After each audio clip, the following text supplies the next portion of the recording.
19 নম্বর file. আগের ফাইলের continuation, পৃষ্ঠা 15। রাজদলে তেই সে জিতিল। তেই অর্থাৎ সেই জন্য সে বহু রাজার মধ্যে জয়ী হলো। দহিল মানে দহন করলো বা পোড়ালো। খান্ডব মানে যমুনা তীর্থস্থ একটি মন। দুষ্ট কৃষ্ণের সহায়তায়, শিখণ্ডীর সহকারে, শিখণ্ডীর সাহায্যে, কুরুক্ষেত্র রণে, কুরুক্ষেত্র যুদ্ধে, পাণ্ডব বংশ গৌরব, ভীষ্ম বৃদ্ধ পিতামহ ভীষ্মকে সংহারিল মহাপাপী, হত্যা করল মহাপাপী সম্পর্কে জানা যায়। দ্রুপদ পুত্র শিখণ্ডী পূর্বজন্মের স্ত্রী ছিলেন। তাকে অগ্রবর্তী করে যদি অর্জুন ভীষ্মের সঙ্গে যুদ্ধ করেন তবে ভীষ্মের বিনাশ হবে। 10ম দিনের যুদ্ধে ভীষ্ম প্রাণ ত্যাগের সংকল্প করে যুদ্ধে অবতীর্ণ হন এবং শিখণ্ডীর সঙ্গে যুদ্ধে বিরত থাকেন। অর্জুনের বাণে তার শরীরের 2 অঙ্গুলি মাত্র স্থানও অবিদ্ধ ছিল না। উল্লেখ্য, কৃষ্ণের শিখণ্ডীর সঙ্গে যুদ্ধ না করার কারণ তিনি বলতেন, নিরস্ত্র ভূপতিত বর্ম এবং ধ্বজহীন স্ত্রী নামধারী বিকলেন্দ্রিয় ইত্যাদির সঙ্গে যুদ্ধ করেন না। সে হিসেবে শিখণ্ডিত পূর্বজন্মে স্ত্রী ছিলেন। দ্রোণাচার্য গুরু কি কুছলে নরাধম বধিল তাহারে দেখো শরী। মনে করে দেখো, অস্ত্রগুরু দ্রোণাচার্যকে কি খারাপ ছলনা করে নরাধম বধ করলো। কৌরবান্যে প্রতিপালিত দ্রোণ ছিলেন ইন্দ্রাদি দেবগণের অজেয়। তাকে যুদ্ধ থেকে শান্ত বা নিরত রাখার জন্য কৃষ্ণের পরামর্শানুসারে যুধিষ্ঠির তাকে কৌশলে শোনান, অশ্বত্থামা হত ইতি গজ। অশ্বত্থামা দ্রোণের পুত্র, কিন্তু ইতি গজ কথাটি যুদ্ধের কোলাহলে শুনতে না পাওয়ায় জন্য ভাবেন তার পুত্রের মৃত্যু হয়েছে। এতে দ্রোণাচার্য শোকার্ত হন এবং বিষ্ণু ধ্যানে মগ্ন হন।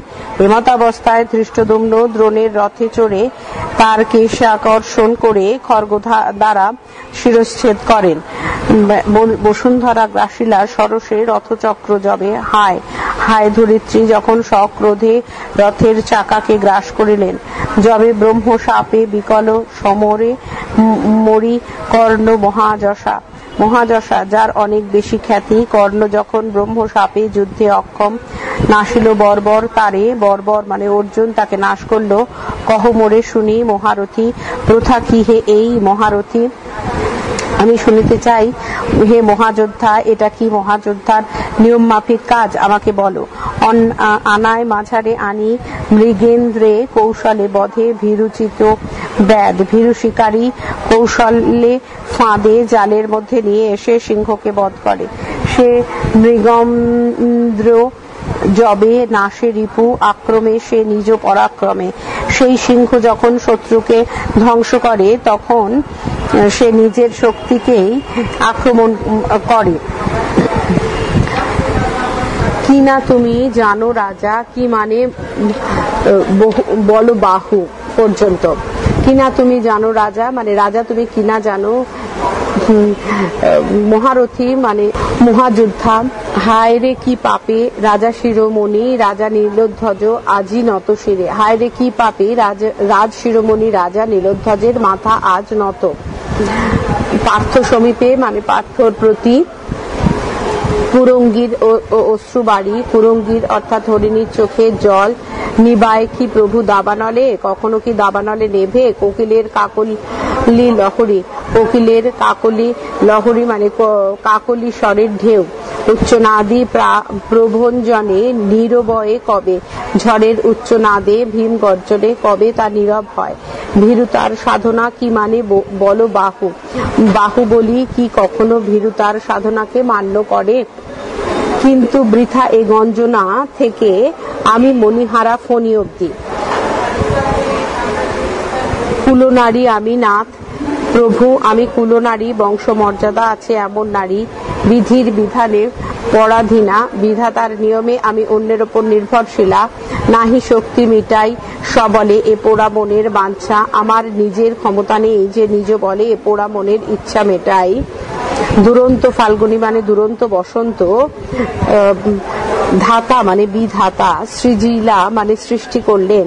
নাশিতে বিশ্বসুখ মানে বিশ্বসুখ নাশ করতে বা ধ্বংস করতে। নিঃসন্তানা করিল আমাকে সন্তানহীনা করিল। কোন সাধে প্রাণ ধরি ধরাধামে, কোন সাধে বা ইচ্ছায় বা সাধনায় পৃথিবীতে প্রাণ রাখি? হা প্রবীর, এই হেতু ধরিল কি তোরে 10 মাস 10 দিন নানা যত্ন সহে এ উদরে? হায় প্রবীর, এই জন্য কি তোকে যত্ন করে পেটে 10 মাস 10 দিন ধারণ করেছিলাম?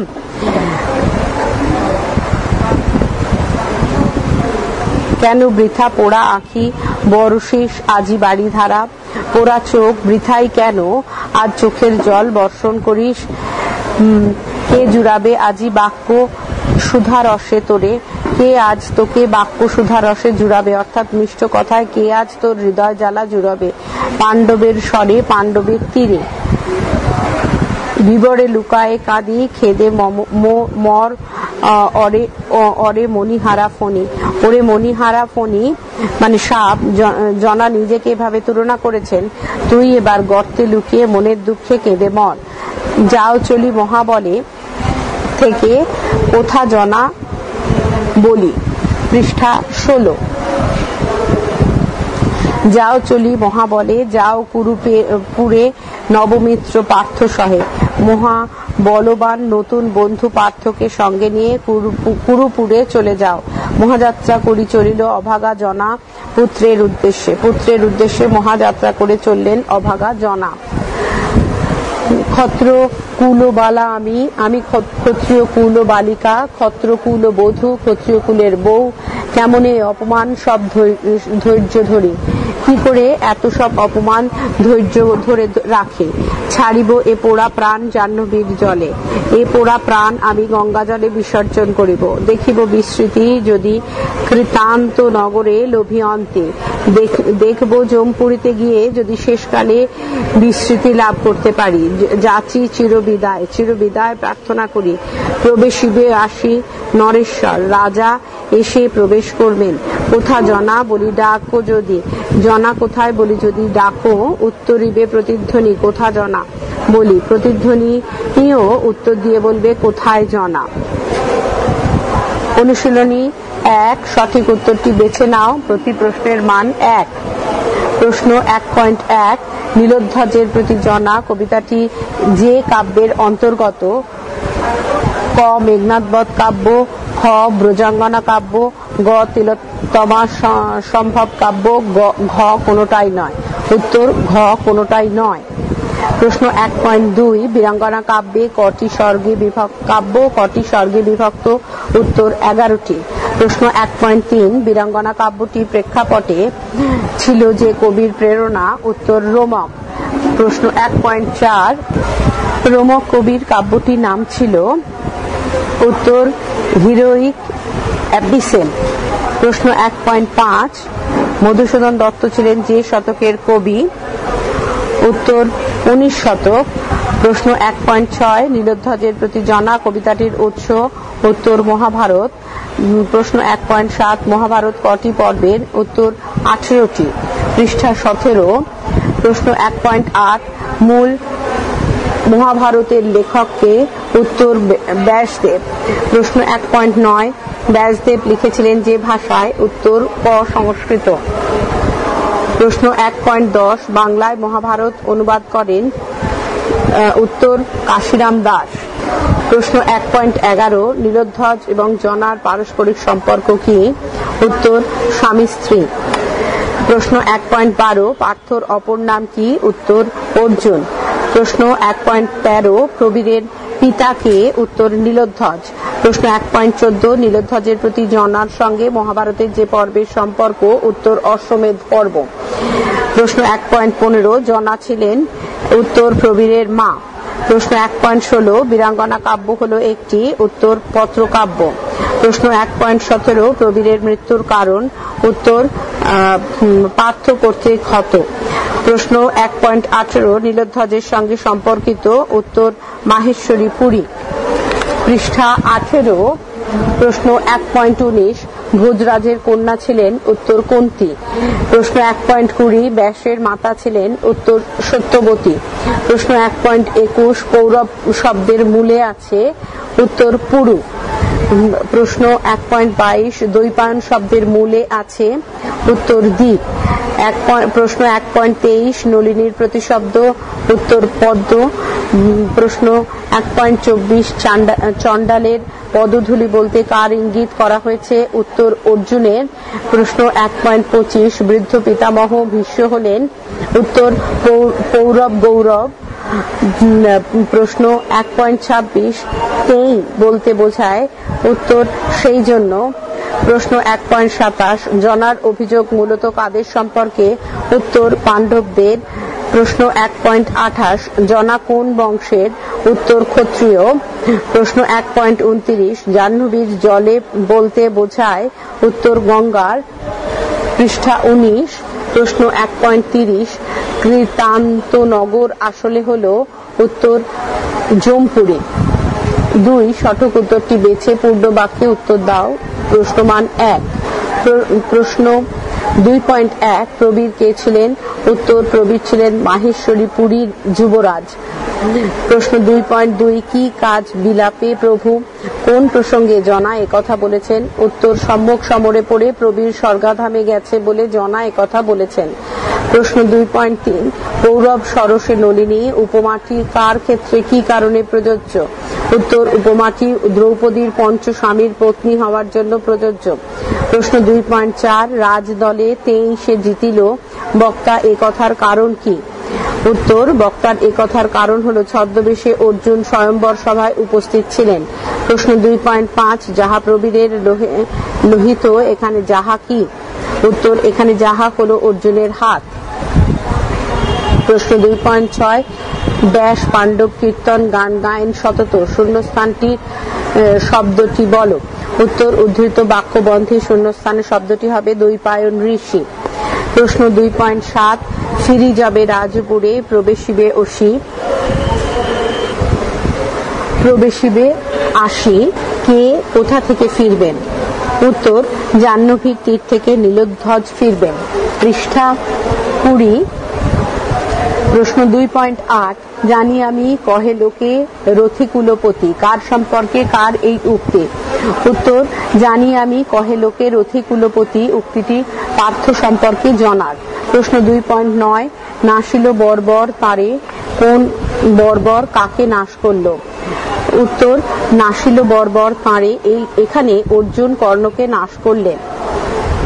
প্রশ্ন 2.10 ছাড়িব এ পোড়া প্রাণ জাহ্নবীর জলে এই উক্তির কারণ কি, উত্তর ছাড়িব এ পোড়া প্রাণ জাহ্নবীর জলে এই উক্তিটির কারণ হলো জনা পুত্র প্রবীরের মৃত্যুতে শোকাকুলা।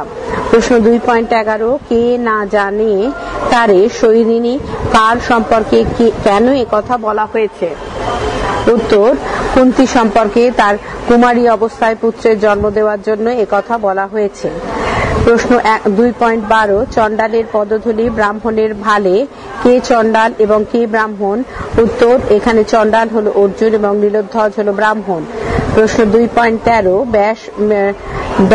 ব্যাস বিখ্যাত জগতে শূন্যস্থানের শব্দটি বলো, উত্তর উদ্ধৃত বাক্যবন্ধে শূন্যস্থানের শব্দটি হবে সত্যবতী সুত।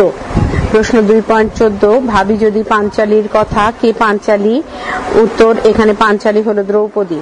প্রশ্ন 2.15 কহমরে শুনি মহারথী প্রথা কি হে এই মহারথী এখানে কার কাছে কোন ঘটনাকে মহারথী প্রথা কিনা সে বিষয়ে প্রশ্ন করা হয়েছে, উত্তর এখানে নীলোধ্বজের কাছে অর্জুন কর্তৃক প্রবীরের অন্যায় মৃত্যুকে মহারথী প্রথা কিনা সে বিষয়ে প্রশ্ন করা হয়েছে। 3 অতি সংক্ষিপ্ত প্রশ্নোত্তর। প্রশ্ন 3.1 কিন্তু কোন হেতু প্রশ্নকর্তার নাম উল্লেখ করে প্রশ্নের কারণ লেখো, উত্তর প্রতি প্রশ্নের মান 1। উত্তর মাহেশ্বরীর পুরীর রাজ তোরণে যুদ্ধবাদ্য বাজছে, ঘোড়া ডাকছে, হাতি গর্জন করছে, আকাশে রাজ পতাকা উঠছে এবং ঘন ঘন যুদ্ধোন্মাদনায় রাজসৈন্য হুঙ্কার দিচ্ছে। এ ব্যাপারে দেখে প্রশ্নকর্তা জনা এই প্রশ্ন করেছে। প্রশ্ন 3.2 টুটো কিরীটির গর্ব আজি রণস্থলে কে কার সম্পর্কে এ কথা বলেছে, উত্তর পাণ্ডবদের অশ্বমেধ যজ্ঞের যজ্ঞাশ্ব ধরার ফলে পার্থ কর্তৃক প্রবীর যুদ্ধে হত হন, ফলে বীরমাতা জনার মাতৃহৃদয় ক্ষোভে ফেটে পড়ে। অথচ তার স্বামী নীলোধ্বজ কিছু করছে না দেখে মা জনা একথা বলেছে। প্রশ্ন 3.3, ক্ষত্রিয় ধর্ম এই কি নৃমণি? কে কোন প্রসঙ্গে একথা বলেছে? উত্তর, প্রবীরকে হত্যা করে পার্থ তার হাত রঞ্জিত করেছেন, তাই প্রবীর মাতা পার্থর এই হত্যাকর্মকে ক্ষত্রিয় ধর্ম মনে না করার প্রসঙ্গে তির্যক ভঙ্গিতে একথা বলেছেন। প্রশ্ন 3.4, হরি পুত্র ধনে কথাটির অর্থ বিষয়টি স্পষ্ট করো। উত্তর, হরিপুত্র ধনে কথার অর্থ পুত্ররূপ ধন বা সম্পদকে চুরি করে জনার পুত্র প্রবীরকে পার্থ অন্যায়ভাবে হত্যা করার জন্য বিধাতার উদ্দেশ্যে নানা কথা বলতে গিয়ে এই কথাটি প্রাসঙ্গিকভাবে উচ্চারণ করেছেন। প্রশ্ন 3.5, তনয় তার জারজ অর্জুনে, অর্জুনকে জারজ বলা হয়েছে কেন? উত্তর, অর্জুন কুন্তির গর্ভে ইন্দ্রের ঔরসে জন্মগ্রহণ করেন, তাই তাকে জারজ বলা হয়েছে, কারণ তিনি কুন্তির প্রকৃত স্বামী পাণ্ডুর ঔরসে জন্মগ্রহণ করেননি। প্রশ্ন 3.6, জনা পাণ্ডবদের নানা অন্যায় কর্ম বিষয়ে নীলোধ্বজকে জানিয়েছেন, তার মধ্যে দু একটি বিষয় উল্লেখ করো। উত্তর, পাণ্ডবদের নানা অন্যায় কর্ম জানানোর মধ্যে জনাকথিত দুটি অন্যায় হলো দ্রৌপদীর স্বয়ম্বর সভায় ব্রহ্মচারী বা ছদ্মবেশ ধারক পূর্বক অর্জুনের উপস্থিতি এবং ভীষ্মের মতো বৃদ্ধ পিতামহের সামনে শিখণ্ডী দাঁড় করিয়ে তাকে হত্যা করা। প্রশ্ন 3.7, প্রবীর হত্যা মহারথী প্রথা নয়, এ বিষয়ে জনা কোন উপমা ব্যবহার করেছেন? উত্তর, প্রবীরকে হত্যা করা মহারথী প্রথা নয় জানাতে গিয়ে জনা যে উপমা দিয়েছেন তা হলো ভীরু শিকারী নানা কৌশলে যখন পশুরাজ সিংহকে ফাঁদে ফেলে আক্রমণ করে, তেমনি পার্থ প্রবীরকে হত্যা করেছেন। প্রশ্ন 3.8, দুরন্ত ফাল্গুনী নিঃসন্তানা করিল আমারে, দুরন্ত ফাল্গুনী কেন? উত্তর, কথাটির অর্থ দুরন্ত বসন্ত বা বধূ মাসের পরিবেশ। প্রকৃতির এই সময় মানুষের শরীরে মনে এক ধরনের চাঞ্চল্য সৃষ্টি করে, বিশেষত নারী পুরুষের পারস্পরিক আকর্ষণ। তবে এখানে জনা দুরন্ত ফাল্গুনী বলতে নব দাম্পত্যের প্রাথমিক পর্ব এবং তৎকালীন সুখ কামনাকে ইঙ্গিত করেছেন। পৃষ্ঠা 22, প্রশ্ন 3.9, ভীষ্মের পরিচয় দাও। উত্তর, রাজা শান্তনু এবং গঙ্গার পুত্র, এই কারণে তার অন্য নাম গাঙ্গেয় এবং নদীজ। এছাড়াও তার আর এক নাম সত্যব্রত। কৌরবদের গৃহে বাস এবং তাদের অন্নে প্রতিপালিত ছিলেন বলে ইচ্ছার বিরুদ্ধে তাদের পক্ষ অবলম্বন করেন। প্রশ্ন 3.10, নিম্নোক্ত শব্দগুলির গদ্যরূপ লেখো। হুঙ্কারিছে প্রতি বিভীষিতে আস্ফালি যুঝিল। উত্তর, প্রশ্নোক্ত শব্দগুলির গদ্যরূপ যথাক্রমে হুঙ্কার দিচ্ছে, প্রতিবিধান করতে, আস্ফালন করে, যুদ্ধ করল। প্রশ্ন 3.11, করিব বিষম পাপে গঞ্জিলে তোমারে, কার প্রতি কার এ উক্তি জানিয়ে তার গঞ্জনার কারণ জানাও। উত্তর, প্রশ্নোক্ত উদ্ধৃতিটি স্বামী নীলোধ্বজের প্রতি স্ত্রী জনার। আর এ কথা বলার কারণ, অন্যায় সমরে পার্থ কর্তৃক পুত্র প্রবীরের মৃত্যু হয়েছে, কিন্তু তা সত্ত্বেও নীলোধ্বজ পার্থকে অতিথি তথা নরনারায়ণের জ্ঞানে পুজো করেছেন, এই জন্য জনা তার স্বামীকে গঞ্জনা দিয়েছেন। প্রশ্ন 3.12, নীলোধ্বজের প্রতি জনা কবিতায় জনার স্বগতোক্তি কেমন? উত্তর, স্বগতোক্তি কথাটির অর্থ নিজের প্রতি উক্তি, এবং আর এখানে সেই রকম কিছু স্বগতোক্তি হলো, হায় পোড়া চোখ, কেন আজ অশ্রু ঝরাচ্ছিস? ওরে অবোধ, কে মোছাবে তোকে মন, তুই বা কেমন জ্বলিস? কে তোকে মিষ্ঠ কথায় শান্তি দেবে? পাণ্ডবদের অস্ত্রাঘাতে মাথায় মণিস্বরূপ প্রবীরের মৃত্যু হয়েছে, এবার তুই মনের দুঃখে মণিহারা ফণির মতো গর্তে লুকিয়ে কেঁদে মর, ইত্যাদি। প্রশ্ন 3.13, কর্ণের মৃত্যু সম্পর্কে জনা কি বলেছেন? উত্তর, কর্ণের মৃত্যু সম্পর্কে জনা বলেছেন, যুদ্ধের সময় মহাবীর কর্ণের রথের চাকা মাটিতে বসে যায় এবং ব্রহ্মশাপে তিনি যুদ্ধের ক্ষমতাও হারিয়ে ফেলেন, অথচ সে সময় বর্বর অর্জুন তাকে হত্যা করেন। প্রশ্ন 3.14, নীলোধ্বজের কাছে জনা কাদের প্রতি বিরূপ এবং অনুকূল মত পোষণ করেছেন? উত্তর, জনা অর্জুনকে জারজ, কুন্তিকে কুলোটা বেশ্যা, দ্রৌপদীকে অসতী যেমন বলেছেন, তেমনি বৃদ্ধ পিতামহ ভীষ্মকে পৌরব গৌরব, দ্রোণাচার্যকে গুরু, কর্ণকে মহাযশা ইত্যাদি অভিধায় অভিহিত করেছেন। প্রশ্ন 3.15, যাদের প্রতি জনা ঘৃণা পোষণ করেছেন সেই ঘৃণার ভাষাগুলি কেমন? উত্তর, পার্থ বা অর্জুনকে পাষণ্ড, পুত্রহা মানে পুত্রহন্তা, জারজ, বর্বর, নরাধম বলেছেন। কুন্তিকে বলেছেন শৈরিণী, কুলোটা বেশ্যা। দ্রৌপদীকে বলেছেন অসতী, ভ্রষ্টা। কৃষ্ণ দ্বৈপায়ন ব্যাস ধর্মবতী ব্যঙ্গার্থে বলেছেন। কৃষ্ণকে বলেছেন দুষ্টু।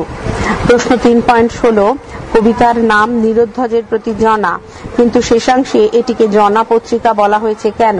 উত্তর, নীলোধ্বজ এবং জনার পুত্র প্রবীর, এই মর্মে প্রবীরের মৃত্যু উভয়েরই শোকের কারণ, কিন্তু নীলোধ্বজ পুত্রঘাতক পার্থের সঙ্গে বিবাদ পরাম্মুখ হওয়ায় জনা ক্ষোভে ফেটে পড়েন। তার বিস্ময় জাগে নীলোধ্বজ পুরুষ এবং স্বামী পিতাও হয়ে পুত্রহন্তার কোনো প্রতিশোধ নিতে উদাসীন। তাই এই কবিতায় জনারই যত অনুযোগ, অভিযোগ, ক্ষোভ, ঘৃণা, প্রশ্ন, বিস্ময়, বিদ্বেষ, এই জন্য কবি শেষাংশে এটিকে জনা পত্রিকা বলেছেন। সর্বোপরি কাব্যটি পত্র কাব্য হিসেবেই গণ্য। প্রশ্ন 3.17, যাহা প্রবীরের লোহে লোহিত কথাটির অর্থ কি? উত্তর, যাহা প্রবীরের লোহে লোহিত কথাটির অর্থ যা প্রবীরের রক্তে রঞ্জিত। পৃষ্ঠা 23। প্রশ্ন 3.18, খণ্ডমুণ্ড তার আনশূল দণ্ড শিরে, কার উদ্দেশ্যে, কার প্রতি এই উক্তি? কথাটির অর্থ কি? উত্তর, পার্থর উদ্দেশ্যে নীলোধ্বজের প্রতি জনার এই উক্তি। আর এই কথার অর্থ শূল বা বল্লমের মাথায় নীলোধ্বজ যেন পার্থর ছিন্ন মুণ্ড নিয়ে আসেন। প্রশ্ন 3.19, পৌরব সরসে নলিনী কে? উত্তর, পুকুরে যেমন পদ্ম ফুল ফোটে দ্রৌপদী তেমনি পাণ্ডব সরোবরের পদ্ম, অর্থাৎ দ্রৌপদী পাণ্ডব সরেশের পদ্ম বা নলিনী। প্রশ্ন 3.20, কবিতায় ভাতৃবধূদ্বয় বলতে কি বোঝানো হয়েছে? উত্তর, কৃষ্ণ দ্বৈপায়ন ব্যাসের ভাই বিচিত্রবীর্যের দুই স্ত্রী অম্বিকা এবং অম্বালিকাকে বোঝানো হয়েছে। প্রশ্ন 3.21, এই পোড়া ললাটে লিখিলা বিধাতা যাহা ফলিল তা কালে, কার পোড়া ললাটে বিধাতা কি লিখেছিলেন? উত্তর, প্রবীর মাতা জনার পোড়া ললাটে অর্থাৎ কপালে বিধাতা অন্যায় সমরে পার্থের হাতে প্রবীরের মৃত্যু লিখেছিলেন। প্রশ্ন 3.22, জনা কিভাবে প্রাণের জ্বালা ভুলতে চান? উত্তর, জাহ্নবী গঙ্গার জলে ডুবে মরে ছাড়িব এ পোড়া প্রাণ জাহ্নবীর জলে, জনা প্রাণের জ্বালা ভুলতে চান। প্রশ্ন 3.23, পত্র শেষে জনার বক্তব্য কি? উত্তর, জনার মৃত্যুর পর রাজা নীলোধ্বজ শূন্য গৃহ দেখে যখন জনা কোথায় বলে ডাকবে তখন এই কথাটাই উত্তর হিসেবে প্রতিধ্বনিত হবে। প্রশ্ন 3.24, সত্যবতীর অপর নাম কি? উত্তর, সত্যবতীর অপর নাম হলো মৎস্যগন্ধা বা যোজনগন্ধা। প্রশ্ন 3.25, শাশুড়ির যোগ্য বধূ কে এবং কেন? উত্তর, শাশুড়ির যোগ্য বধূ দ্রৌপদী, কারণ শাশুড়ি কুন্তী নিজের স্বামী থাকা সত্ত্বেও অন্যান্য পুরুষের সঙ্গে অবৈধ সম্পর্কে লিপ্ত ছিল। এই একইভাবে দ্রৌপদীর পঞ্চস্বামী প্রকৃত স্বামী অর্জুন থাকার জন্য দ্রৌপদীকে শাশুড়ির যোগ্য বধূ হিসেবে গণ্য করা হয়েছে। প্রশ্ন 3.26, বিধির বিধানে পরাধীনা বক্তাকে, বক্তা স্বাধীন হলে কি হতো? আলোচ্য উক্তির বক্তা জনা, বক্তা স্বাধীন হলে তিনি নিজ বলে পুত্রহন্তা পার্থের প্রতিশোধ নিতেন। প্রশ্ন 3.27, কুলাচার্য তিনি কে? উত্তর, কুলাচার্য হলেন কৃষ্ণ দ্বৈপায়ন ব্যাস। প্রশ্ন 3.28, কুলাচার্য তিনি কুকুলের কেন? বিশেষত পাণ্ডব বংশের বা উক্ত বংশের সঙ্গে সম্পর্কিত এমন বহু স্ত্রী পুরুষ চারিত্রিক নানা দোষে পূর্ণ বা ব্যভিচারে লিপ্ত, তাই সে বংশকে কু আখ্যা দেওয়া হয়েছে। প্রশ্ন 3.29, পীতাম্বর কে? উত্তর, পীতাম্বর হলেন শ্রীকৃষ্ণ। তার দেহ এবং বসন পীত বর্ণের বলে তাকে পীতাম্বর বলে অভিহিত করা হয়। প্রশ্ন 3.30, পীতাম্বরের পরে পদ্মালয়া ইন্দিরা কেন? শ্রীকৃষ্ণ পূর্বজন্মের বিষ্ণু আর তার স্ত্রী যেহেতু লক্ষ্মী, যার অন্য নাম পদ্মালয়া, পদ্মে অধিষ্ঠান ইন্দিরা, তাই এই প্রসঙ্গ। পৃষ্ঠা 24। রচনাধর্মী প্রশ্নোত্তর। প্রশ্ন 4.1 নীলোধ্বজের প্রতি জনা পত্রটির নামকরণ সার্থক কিনা আলোচনা করো। উত্তর, শুধু কাব্য, কবিতা, নাটক, উপন্যাস ইত্যাদির ভুল। রচনাধর্মী প্রশ্নোত্তর, প্রতি প্রশ্নের মান 5। প্রশ্ন 4.1 নীলোধ্বজের প্রতি জনা পত্রটির নামকরণ সার্থক কিনা আলোচনা করো। উত্তর, শুধু কাব্য, কবিতা, নাটক, উপন্যাস ইত্যাদির নামকরণ নয়, অন্যান্য শিল্পকলার নামকরণও প্রত্যক্ষীভূত হয় এবং তা একটা গুরুত্বপূর্ণ বিষয়। কারণ নামকরণের মধ্য দিয়েই স্রষ্টার এক অলক্ষ্য তর্জনী শাসন থাকে, যার মধ্যে নিহিত থাকে তার মূল অভিপ্রায়ের অংশত আভাস। সেই জন্য কোনো কবির রচনার নামকরণে পক্ষেই আলোচকের অনুকূল মত পোষণ করা শ্রেয়। এই কথা মাইকেল মধুসূদনের নীলোধ্বজের প্রতি জনা পত্র সম্বন্ধেও প্রযোজ্য। দ্বিতীয়ত, মধুসূদনের এই কবিতা এবং কাব্য রচনার নেপথ্যে ছিল রোমক কবি ওভিদের হিরোইক এপিস্টাইল এর প্রতি অনুরাগ এবং তার প্রভাব। এ বিষয়ে তার পত্রাবলী প্রমাণ। রোমক কবির পুরো কাব্যটি হচ্ছে বিভিন্ন পুরুষের উদ্দেশ্যে বিভিন্ন নারীর বক্তব্য, যা পত্রাকারে লিখিত বা ব্যক্ত, কিন্তু কাব্যের নামকরণে তার কোনো ইঙ্গিত নেই। নারীরা সবাই বীরাঙ্গনা, মধুসূদনের কাব্যেও তাই, কিন্তু কাব্য মধ্যস্থ পত্রাবলীর প্রতিটি শিরোনাম ভিন্ন এবং সেখানে নারীদের বিশেষত্ব প্রকাশ পায়নি। পরিবর্তে তার নামটাই প্রতিনিধিত্ব করেছে শুধু, এবং সেখানে পুরুষ নেপথ্যে নিষ্ক্রিয় ভূমিকায় আর বিপরীতে নারী পেয়েছে প্রাধান্য। শুধু তাই নয়, সেটাই স্বাভাবিক, কারণ পত্রের ধর্মই এই যে সেখানে পত্রকার নানাভাবে তার মতামত প্রকাশ করেন, প্রশ্ন করে বিস্ময় প্রকাশ করেন, নানা বিষয়ে উদ্দিষ্ট জনকে তার কাঙ্ক্ষিত প্রশ্নের উত্তর চান, কখনো বা তারও প্রশ্নের উত্তর দেন। এক কথায় তার পত্রের মধ্যে দিয়ে নিজের সত্তার পূর্ণ বা আংশিক ভাগকে তুলে ধরেন। যদি এটি না থাকতো তাহলে পত্রকাব্য ধর্মক্ষুণ্ণ হতো। নীলোধ্বজের প্রতি জনা তার স্বামী নীলোধ্বজকে নানা প্রশ্নবাণে জর্জরিত করেছেন, যেখানে নীলোধ্বজের ক্ষাত্রধর্ম এবং অন্যান্য পাণ্ডব, কৌরব, বীর এবং অন্যান্য চরিত্রের নানা স্খলন, পতন, ন্যায় অন্যায় ইত্যাদি দোষ গুণাদিরও উল্লেখ করেছেন। শুধুমাত্র জনার বক্তব্যের মধ্য দিয়েই প্রকাশ পেয়েছে তার পুত্র প্রবীরের মৃত্যুর কারণ এবং আনুষঙ্গিক নানা রূপকল্প। অর্থাৎ এখানে জনা মুখ্য ভূমিকায় এবং নীলোধ্বজ গৌণ ভূমিকায়, তবে উত্তরদাতা হিসেবে তিনিও মুখ্য। তাই এই নামকরণ যে যথাযথ সে বিষয়ে কোনো সন্দেহ নেই। কবিতার প্রতি নিপুণভাবে দৃষ্টিপাত করলে এ কথা সত্যতা প্রমাণিত হয়।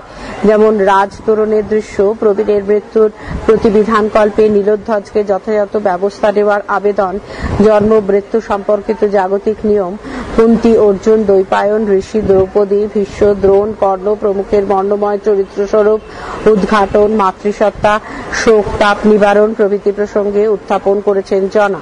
অর্থাৎ সমগ্র রচনায় তিনি তেজস্বিনী বীরাঙ্গনা মূর্তিরূপে চিত্রিত, আর এই সমস্ত পেশ করা হয়েছে নীলোধ্বজের কাছে। সেই জন্য এই পত্রের নামকরণ সার্থক। প্রশ্ন 4.2 নীলোধ্বজের প্রতি জনা কবিতায় জনা চরিত্রটি সম্বন্ধে তোমার মত ব্যক্ত করো। উত্তর, নীলোধ্বজের প্রতি জনা যে কাব্যের অন্তর্গত সে কাব্যের নামাঙ্কনই প্রমাণ করে কবি মধুসূদন দত্ত তার সৃষ্ট প্রতিটি নারী চরিত্রকে বীরাঙ্গনা রূপেই চিত্রিত করেছেন। এই মর্মে এই কবিতায় বর্ণিত জনা সন্দেহাতীত ভাবেই একটি বীরাঙ্গনা চরিত্র। মধুসূদন এ বিষয়ে যে সচেতন ছিলেন তা কবিতাটি পাঠ করলেই বোঝা যায়, কারণ মূল কাব্য নামই সেখানে কবির অভীষ্ট, সেখানে চরিত্র চিত্রণ তদনুরূপী হবে, অন্যথায় অসঙ্গতি প্রকাশ পাবে। কবিতার বিষয়বস্তু হচ্ছে মাহেশ্বরীর পুরীর রাজা নীলোধ্বজের পুত্র প্রবীরের মৃত্যু, যার হন্তারক পাণ্ডবপক্ষীয় পার্থ বা অর্জুন এবং যার উৎসে আছে যুধিষ্ঠিরকৃত অশ্বমেধ যজ্ঞের প্রবীর কৃতক যজ্ঞাস্য বন্ধন। এই কারণে প্রবীর মাতা জনার ক্রোধ এবং শোক এবং স্বামী নীলোধ্বজের প্রতি তার আক্ষেপ, কারণ পুত্রের মৃত্যুর প্রতিবিধান তিনি করেননি। কাব্যের নামকরণই চূড়ান্ত ধরে নিয়ে জনাকে যদি আমরা দ্বিধাহীন চিত্তে বীরাঙ্গনাই বলি, তাহলে বীরাঙ্গনা চরিত্র বলতে যা বোঝায় তা জনার মধ্যে আছে কিনা সেটাই বিচার্য বিষয়। এই ধরনের চরিত্রে সাধারণত যা থাকে, কবিতার ঘটনা অনুসরণে অবশ্যই ক্রোধ, শোক এবং আনুষঙ্গিক নানা ভাষণ আচরণ সেখানে প্রকাশ পাবে, এটাই স্বাভাবিক। পরবর্তী অংশ পরবর্তী ফাইলে।